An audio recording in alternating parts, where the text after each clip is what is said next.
السلام علیکم ورحمۃ اللہ وبرکاتہ۔ کتاب الصلاۃ باب فضل صلاۃ الجماعت و وجوبها۔ حدیث نمبر 68 عن عبد اللہ بن عمر رضی اللہ عنہما قال صلیت مع رسول اللہ صلی اللہ علیہ وسلم رکعتین قبل الظہر ورکعتین بعد الظہر ورکعتین بعد الجمعہ ورکعتین بعد المغرب ورکعتین بعد العشاء۔ سیدنا عبداللہ بن عمر رضی اللہ تعالیٰ عنہ کی روایت ہے، انہوں نے کہا کہ میں نے نبی مکرم صلی اللہ علیہ وسلم کے ساتھ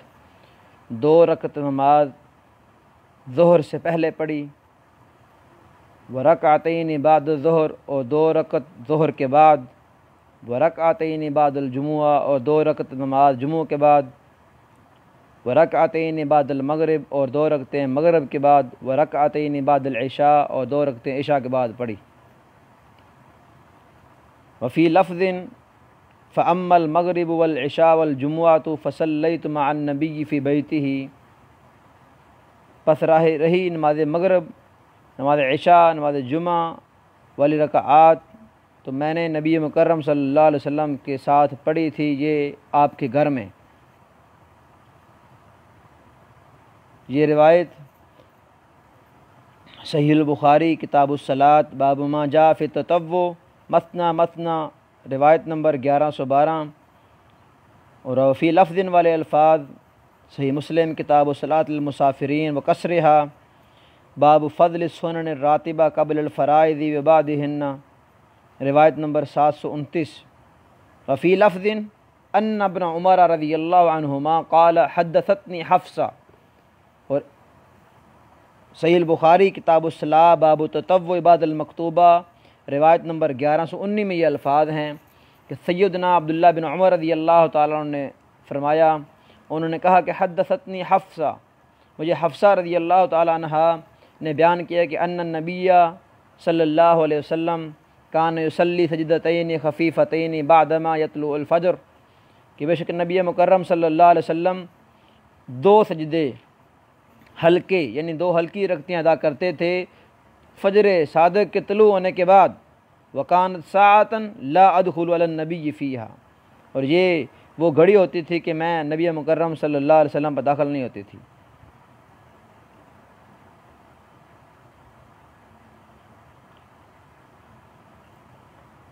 روایت نمبر 68 کو امام مقدسی علیہ رحمہ باب فضل صلاۃ الجماعہ و وجوبها کے تحت لے کر آئے ہیں، جبکہ اس روایت کے اندر سنن راتبہ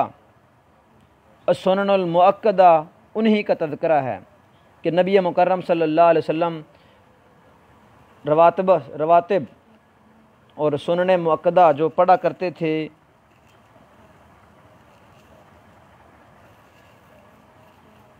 فرضی نمازوں سے پہلے اور فرضی نمازوں کے بعد، جبکہ امام مقدسی علیہ رحمہ کا باب فضل صلاۃ الجماعہ ہے و وجوبها ہے۔ تو یہاں پر ایک چیز صلیت مع رسول اللہ رکعتین قبل الظہر، ان الفاظ سے امام مقدسی علیہ رحمہ کا استدلال ثابت ہو سکتا ہے کہ نفلی نماز کی جماعت انسان کروا سکتا ہے۔ صلیت مع رسول اللہ رکعتین قبل الظہر سے نفلی نماز کی جماعت کو فرض کرنا یہ درست نہیں ہے، بلکہ احیاناً نفلی نماز کی جماعت درست ہے۔ امام مقدسی علیہ رحمہ کا اس حدیث کو یہاں پر بیان کرنا اس لیے ہے کہ پہلے انہوں نے فرائض کا تذکرہ کیا اور اب وہ نوافل کا تذکرہ کر کے اپنے باب کو مکمل کرنا چاہتے ہیں۔ سنن ابی داؤد کے اندر کتاب الصلاۃ باب فی فضل صلاۃ الجماعہ روایت نمبر 554 میں یہ الفاظ ہیں، سیدنا ابی بن کعب رضی اللہ تعالیٰ عنہ نے فرمایا کہ نبی مکرم صلی اللہ علیہ وسلم نے ارشاد فرمایا، صلاۃ الرجل مع الرجل ازکی من صلاتہ وحدہ، 2 آدمیوں کا مل کر نماز کو ادا کرنا زیادہ عمدہ ہے، پکیدہ ہے اس کے اکیلے کے نماز پڑھنے سے۔ وصلاتہ مع الرجلین ازکی من صلاتہ مع الرجل، اور 2 بندوں کا نماز پڑھنا اس سے زیادہ عمدہ 3 بندوں کا باہم مل کر نماز پڑھنا ہے۔ وما کان اکثر فہو احب اللہ، جس قدر زیادہ بندے ہوں گے وہ زیادہ بڑی جماعت اللہ کو زیادہ محبوب ہوگی۔ یہاں پر صلاۃ الرجل مع الرجل یعنی سیدنا عبداللہ بن عمر رضی اللہ تعالیٰ عنہ کا رسول مکرم صلی اللہ علیہ وسلم کی معیت میں یعنی جماعت کے ساتھ نماز پڑھنا مراد ہے۔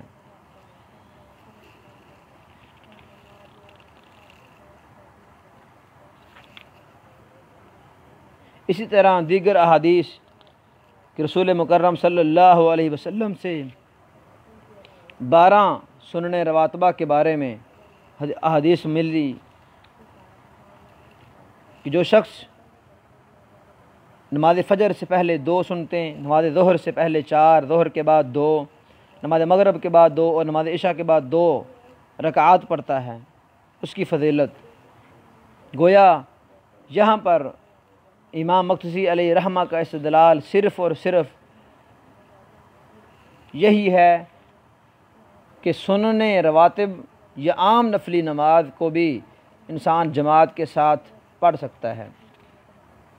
اس کے علاوہ سنن رواتبہ کا باب امام مقدسی علیہ رحمہ اپنی کتاب الصلاۃ میں لائیں گے، جہاں پر ہم ان کا تفصیلی ذکر کریں گے انشاءاللہ۔ واقول قولی ھذا واستغفر اللہ واتوب الیہ۔